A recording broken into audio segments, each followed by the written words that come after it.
দর্শক, এ বিষয়ে আরো জানাতে আমাদের সঙ্গে কাকরাইল মোড় থেকে যোগ দিচ্ছেন সহকর্মী দীপ্ত চন্দ্র পাল। দীপ্ত, রাজধানীতে বিজিবি মোতায়েনের পর নাশকতার আর কোনো ঘটনা ঘটেছে কিনা আমাদের জানাবেন, এবং সেই সাথে নিরাপত্তা পরিস্থিতি কেমন দেখতে পাচ্ছেন, জনসাধারণের প্রতিক্রিয়া কেমন দেখছেন?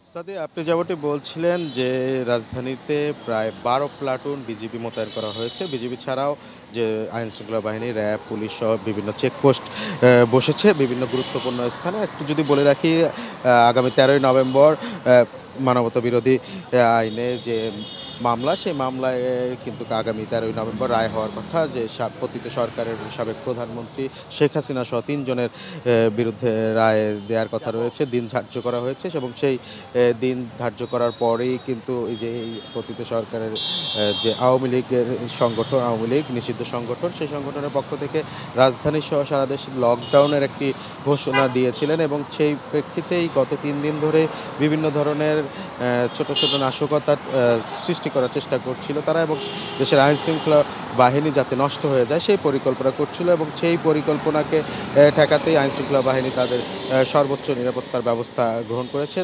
তারই একটি অংশ হিসেবে রাজধানীতে সকাল থেকে ১২ প্লাটুন বিজিবি সদস্যদের মোতায়েন করা হয়েছে। এবং তার বিজিবি মোতায়েনের পরে আসলে এখন পর্যন্ত আমরা কোনো যে আগুন বা ককটেলের যে ঘটনা সেটি কিন্তু দেখা যায়নি। একটু যদি তথ্য দিয়ে রাখি, যে গত ৩ দিনে রাজধানীতে প্রায় ১৮টি ককটেল নিক্ষেপ করা হয়েছে এবং 10টিরও বেশি গাড়িতে কিন্তু আগুন দেওয়া হয়েছে। ডিএমপির তথ্য কিন্তু সেটি বলছে। এবং এই ঘটনায় প্রায় ৫০ জনের বেশি গ্রেপ্তার করা হয়েছে।